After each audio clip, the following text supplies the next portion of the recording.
Hello students, তোমরা গৌরবঙ্গ ইউনিভার্সিটির আন্ডারে প্রথম সেমিস্টারে ছাত্রছাত্রী আছো এবং তোমাদের পলিটিক্যাল সায়েন্স সাবজেক্টটা এমডিসি পেপার হিসেবে আছে। আজকের ক্লাসটা তোমাদের জন্য খুবই গুরুত্বপূর্ণ। আজকের ক্লাসে আলোচনা করব তোমাদের গুরুত্বপূর্ণ সাজেশন নিয়ে। তার পাশাপাশি আলোচনা করব তোমরা কোন প্রশ্নগুলো সবথেকে জোর দিয়ে পড়বে এবং তোমরা শেষবারের মতো প্রস্তুতি নিয়ে তোমরা যাবে। অর্থাৎ তোমাদের আগাম 7 তারিখে তোমাদের পরীক্ষা শুরু হচ্ছে। দেখো, তোমাদের এমডিসি পেপার থেকে হিউম্যান রাইটস অ্যান্ড ল তোমাদের যে টপিকটা রয়েছে বা তোমাদের সাবজেক্টটা রয়েছে, প্রথমত আমি তোমাদের আলোচনা করি তোমাদের নাম্বার বিভাজনটা। তোমাদের প্রথম 1 নং দাগে 10 মার্কের 3টি প্রশ্ন তোমাদের থাকবে, অর্থাৎ তোমাদের 3টি প্রশ্ন করতে হবে। তারপরে যেটা থাকছে সেটা হচ্ছে এমসিকিউ, তোমাদের 10টি করতে হবে। এবার এমসিকিউর জন্য কিন্তু ইম্পর্ট্যান্ট বলে কিছু হয় না। তাছাড়া স্টাডি মেটেরিয়ালেও কিন্তু আমি এমসিকিউ কোনো কিছু রাখিনি। তো তোমরা যেটা করবে সেটা হলো, তোমরা এই মানবাধিকার থেকে ভালো করে পড়লে তোমরা কিন্তু এমসিকিউগুলো কিন্তু সেখান থেকে আশা করি সমাধান করতে পারবে। সেটা নিয়ে খুব একটা সমস্যা হওয়ার কথা নয়। তোমাদের যে 4টি করে অপশান থাকবে, সেখানে তোমরা যে কোনো একটা অপশান তোমরা করতেই পারবে। তো দেখো, প্রথম ইম্পর্ট্যান্ট প্রশ্ন, সবথেকে যেটা জোর দিয়ে তোমরা ভালো করে প্রস্তুতি নেবে, মানবাধিকার বলতে কী বোঝো, মানবাধিকারের বৈশিষ্ট্যগুলি আলোচনা করো। এটা কিন্তু ফার্স্ট তোমরা কিন্তু তৈরি করবে বা ভালো করে তোমরা প্রিপারেশন নেবে। তারপর দ্বিতীয়ত 3 প্রজন্মের অধিকার মূল্যায়ন করো।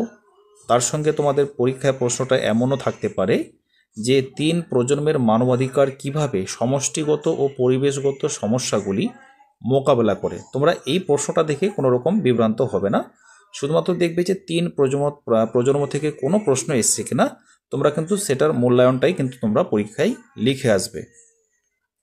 তারপর 3 নম্বর প্রশ্ন দেখো, এটাও ইম্পর্ট্যান্ট রয়েছে, মানবাধিকার সম্পর্কিত স্বাভাবিক অধিকার তত্ত্বটি আলোচনা করো। অথবা তোমাদের আলাদা করে যদিও আসে, স্বাভাবিক অধিকার, ন্যাচারাল রাইট, মৌলিক অধিকার, ফান্ডামেন্টাল রাইটস এবং মানবাধিকার অর্থাৎ হিউম্যান রাইটস, স্বাভাবিক অধিকার, মৌলিক অধিকার ও মানবাধিকারের মধ্যে সম্বন্ধ কী, মানে এক একটার সঙ্গে আরেকটার কী সম্পর্ক রয়েছে, এটা ইম্পর্ট্যান্ট রয়েছে। তারপরে এটা আমি তোমাদের নোটসের মধ্যে দিয়েছি, যারা স্টাডি মেটেরিয়াল পারচেস করেছো। তারপরে দ্বিতীয় প্রজন্মের মানবাধিকার হিসেবে অর্থনৈতিক, সামাজিক ও সাংস্কৃতিক অধিকারের গুরুত্ব বিশ্লেষণ করো। এটাও ইম্পর্ট্যান্ট আছে, তবে এটা তোমরা একটু দেখে যাবে। তারপরে ভারতের নারী আন্দোলনের সূত্রপাত আলোচনা করো, অথবা নারী আন্দোলনের পটভূমি, ভূমিকা এবং লক্ষ্য আলোচনা করো। আমি বলবো তোমরা এই নারী আন্দোলনের পটভূমিটা একটু ভালো করে তোমরা দেখে যাবে, ঠিক আছে। তারপরে নেক্সট প্রশ্ন, মানবাধিকারের প্রয়োজনীয়তা উল্লেখ করো। এটা সব থেকে ইম্পর্ট্যান্ট। অথবা রাষ্ট্রসংঘের সনদে ঘোষিত কয়েকটি গুরুত্বপূর্ণ মানবাধিকার উল্লেখ করো। তারপরে নেক্সট প্রশ্ন চলে যাব, পরিবেশ রক্ষা আন্দোলনের মূল উদ্দেশ্য বা ভূমিকা কি, মূল দিকগুলি কি কি।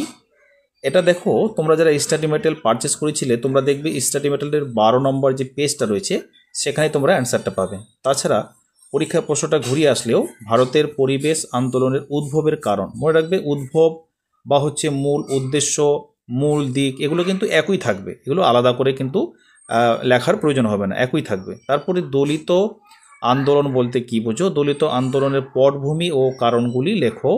এটা তোমাদের হচ্ছে দলিত আন্দোলনের সমস্যা, এটাও দিতে পারে।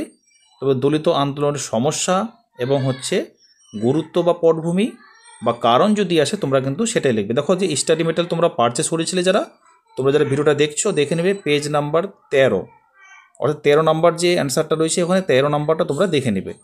তারপরে দেখো, ভারতের দলিত আন্দোলনের বিকাশ বা বিবর্তন পর্যালোচনা করো। তাহলে এই প্রশ্নটা এই 10 দাগের প্রশ্নটার মতোই, এটা লিখলেই কিন্তু হয়ে যাচ্ছে। তারপর নেক্সট প্রশ্ন, এটা ইম্পর্ট্যান্ট রয়েছে, টমাস হবসের মতানুসারে প্রাকৃতিক আইন ও প্রাকৃতিক অধিকার সম্বন্ধে সংক্ষেপে আলোচনা করো। এটাও স্টাডি মেটেরিয়াল পেজ নাম্বার 20-তে সুন্দর করে নোটসটা কিন্তু দেওয়া রয়েছে। তাছাড়া তোমরা যারা স্টাডি মেটেরিয়াল পারচেস করতে চাইছো, তো তোমরা এই স্ক্রিনে দেওয়া নম্বরে যোগাযোগ করে তোমরা পারচেস করতে পারো। সেখানে তোমাদের সুবিধা হবে অনেকের, এবং টু দ্য পয়েন্ট করা রয়েছে, খুব বেশি ব্যাখ্যা দেওয়া নেই। অর্থাৎ এক্সামিনার যেভাবে খাতা দেখতে পছন্দ করে, সেভাবেই কিন্তু নোটসগুলোকে তৈরি করা হয়েছে। তারপরে নেক্সট প্রশ্ন 12 নম্বর, অধিকার ও মানবাধিকারের মানবাধিকার অধিকারের মধ্যে পার্থক্য নিরূপণ করো, এটা সব থেকে ইম্পর্টেন্ট। অথবা প্রশ্নটা হচ্ছে অধিকার কাকে বলে, আইনগত অধিকার ও মানবাধিকারের মধ্যে পার্থক্য নির্ণয় করো। মনে রাখবে আইনগত অধিকার মানবাধিকার অর্থাৎ মানবাধিকার এবং অধিকার আইনগত অধিকার একই বিষয়, ঠিক আছে, একটু ঘুরে আসলেও কিন্তু সেটাই হবে। তারপরে রাষ্ট্রসংঘের মানবাধিকারের সর্বজনীন ঘোষণার উপর একটি টিকা লেখো, এটাও ইম্পর্টেন্ট, এটা ভালো করে দেখবে। তারপরে যেটা দেখবে মানবাধিকার সংক্রান্ত ঘোষণাপত্রে অন্তর্ভুক্ত পৌর ও রাজনৈতিক অধিকারগুলি আলোচনা করো। এটা তোমাদের বাকিগুলো তৈরি হয়ে থাকলে এটা তোমরা একটু প্রিপারেশন নিয়ে নেবে। তারপর যেটা গুরুত্বপূর্ণ সেটা হলো মানবাধিকার ও অর্থনৈতিক উন্নয়নের সম্পর্ক মূল্যায়ন করো, এটা বলবো সব থেকে ইম্পর্টেন্ট।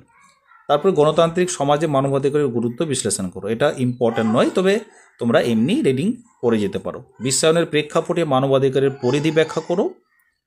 তারপরে যেটা রইলো এটা তোমাদের এই যে বিশ্বায়নের প্রেক্ষাপটে মানবাধিকারের পরিধি, তারপরে 18 নম্বর মানবাধিকারের অর্থ ও প্রকৃতির পরিধি বিস্তারিত আলোচনা করো। 18 নম্বর প্রশ্নটা রয়েছে এই প্রকৃতির মধ্যেই কিন্তু পরিধি, এই যে 17 নম্বর প্রশ্নটা রয়েছে পরিধি বা প্রকৃতি একই রকম, এটা আলাদা করে লেখার বা পড়ার কোনো প্রয়োজন হবে না, ঠিক আছে। তোমাদের যদি পরীক্ষায় বিশ্বায়নের প্রেক্ষাপটে মানবাধিকারের পরিধি চলে আসে তাহলে মানবাধিকারের অর্থ বা প্রকৃতি তোমরা যেটা পড়েছো সেটাই তোমরা লিখবে। তারপর চলে যাবো মানবাধিকারের ব্যাখ্যাকে সাংস্কৃতিক কারণগুলি কিভাবে প্রভাবিত করে, এটাও তোমরা একটু দেখে রাখবে। তারপরে ইম্পর্টেন্ট ব্যক্তিগত ও সমষ্টিগত মানবাধিকারের মধ্যে পার্থক্য কী, এটা সব থেকে ইম্পর্টেন্ট। তারপরে 21 নম্বর প্রশ্ন সামাজিক ন্যায় বিচারে মানবাধিকারের ভূমিকা কি মূল্যায়ন করো। এটা অতটা ইম্পর্টেন্ট নয়, তবে আমি বলছি যে তোমাদের রেডি হয়ে থাকলে এগুলোকে একটু দেখে যাবে, কারণ রিডিং পড়ে গেলেও কিন্তু অনেকটা কিছু লেখা যায়। তারপরে সব থেকে ইম্পর্টেন্ট মানবাধিকার কি, এর মৌলিক বৈশিষ্ট্য বা প্রকৃতি ব্যাখ্যা করো। এটা তোমরা মানবাধিকার কি এটা তোমরা সংজ্ঞাটা ডেফিনেশনটা তোমরা প্রত্যেক জায়গায় একই রকম থাকবে, শুধুমাত্র মৌলিক বৈশিষ্ট্য যেটা আছে বা প্রকৃতি যে কোনো একটার মধ্যে তোমরা লিখবে। মানবাধিকার সম্পর্কিত প্রধান নীতিগুলি কি, তারপরে মানবাধিকারের অর্থ প্রকৃতি এবং পরিধি আলোচনা করো। তারপরে শেষ প্রশ্ন সাংস্কৃতিক আপেক্ষিকতা কিভাবে সর্বজনীন মানবাধিকারের প্রতি চ্যালেঞ্জ সৃষ্টি করে। তো এই ছিল তোমাদের আজকের গুরুত্বপূর্ণ সাজেশন। তাছাড়া তোমরা ভালো করে একটা প্রিপারেশান নিতে পারলে তোমাদের কিন্তু পরীক্ষা ভালো হবে। হয়তোবা একটু প্রশ্ন ঘুরিয়ে এদিক ওদিক আসবে, তোমরা ভালো করে পড়ো এবং তোমাদের জন্য রইল শুভেচ্ছা এবং অভিনন্দন।